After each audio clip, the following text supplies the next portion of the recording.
Hi guys, Scott Butler here from Edge Specialist Advice Network. I hope you're all well. What I've brought to you today is the QBE Housing Report for 2020 to 2023. So 3 or 4 years of their predictions and what they're seeing as trends in the Australian property market. Now QBE do this and they do it pretty well, and they have a lot of data, being one of the one of the only mortgage insurers in the country. There's only two, and QBE are one of them. So they've got a large vested interest to understand market trends when they insure property for the banks. Okay, so have a look at this. It's not difficult to read. It's a good read actually for capital cities in each state, but also the regional areas. One of the things that I'd take away from it is that they are predicting an average downtrend or quite a softening. Now, it might only be between 2 and 5% on some areas, but that's significant for some people, and people will look at that and go, okay, how do I interpret this data, and what does it mean for me as a homeowner, an investor, or even as a retiree? One of the things that I would take away from it is that QBE are relying on a lot of unemployment trends and workforce predictions as well. So less hours in the workforce of people, there's higher unemployment. So what they're predicting is that will have a softening in the market. But one of the larger, I guess, additions to that data that they're working on is almost zero immigration. Now, immigration is what has kept property prices quite firm and even rising in different parts of the cycle quite strongly, especially on the east coast of Australia. So if we look at Melbourne and also Sydney, their prices over the last 10 years have risen significantly, but it's on the back of very, very strong migration numbers coming in. So people are coming in from overseas, generally land in Melbourne, land in Sydney.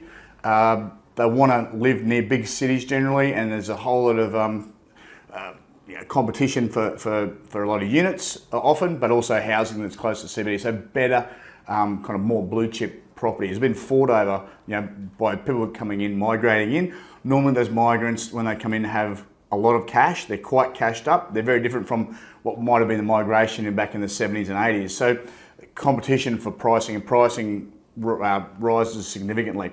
So QBE predicts that because that's stopping, or is going to be very, very significantly reduced, that competition for big CBD properties or outer ring properties will be a lot softer, and therefore pricing should soften as well. One of the things about the way that the East Coast market generally rolls is have a big rush on, or an increase in property in Melbourne and Sydney. Then we would have interstate migration. So people who lived in Melbourne or Sydney for 20 or 30 years would sell their properties for $2 million, and then they'd move to sunny Queensland, buy a nice house for $1 million and have another $1 million in the bank. So there was a lot of interstate migration. Okay, that's what and Brisbane's also saying that we expect that to soften as well. There was already an oversupply of units in the CBD, so we're sort of seeing some predictions for softening in around those capital areas. Counter to that is what we've got on almost an opposing force is the RBA basically saying out loud, we are going to keep money cheaper for longer. So next month is going to be the next RBA meeting. It's going to be on Melbourne Cup Day. And they're already flagging that they may reduce the cash rate, the overnight cash rate, which is currently 0.25%, down to 0.1, which is just nuts. Now, I don't think banks are going to drop their variable rates by much because it's really about as flat as it can. They might shave 0.5, 0.1 off. I'm not sure.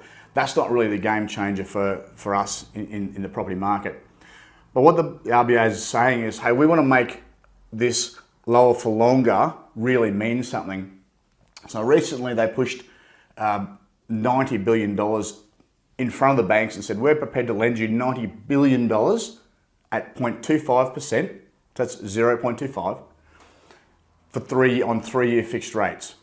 So then, they did that at the start of the year when it looked like the system was going to collapse due to COVID. No one knew what was going to happen.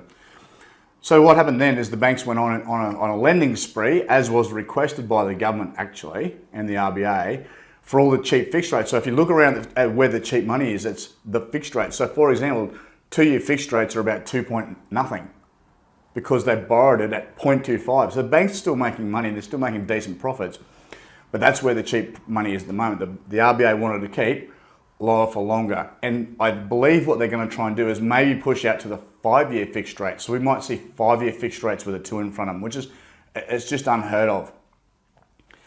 The RBA is cognizant and understanding that this lower for longer will have 2 effects on the property market. They believe it will firm the property market and then potentially blow a bit of a bubble. They've used the word bubble. They've also said that's nothing to do with us. What we're trying to do is get unemployment down, and if we have to assist in getting unemployment by pushing money into the system, making people feel wealthier, and if it increases house prices, then that's so be it. That's just one of the unintended consequences. We'll sort that out later. It's not even our job to sort it out. So if it makes house prices run away again, nothing to do with us. We're just trying to get unemployment down.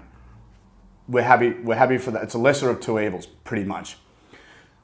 So we've got 2 conflicting views, right? We've got the QBE report saying we expect it to soften over the next 3 years, and the RBA saying we're going to make money basically free and lower for longer, and we know it's going to increase house prices. So you've got these 2 conflicting areas. So what does that tell us though? QBE is working on averages. So when they go housing market for a region or regional area, it's all of the houses. From the little crappy little houses to the multi-million dollar mansions. They're working on averages. So when you think about that and you go, okay, what is that going to do? It's definitely going to make some 2-speed pricing.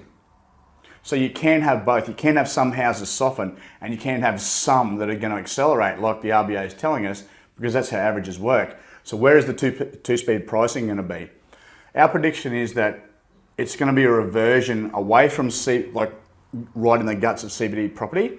It's going to be a trend of desirability for larger family homes in lifestyle more areas.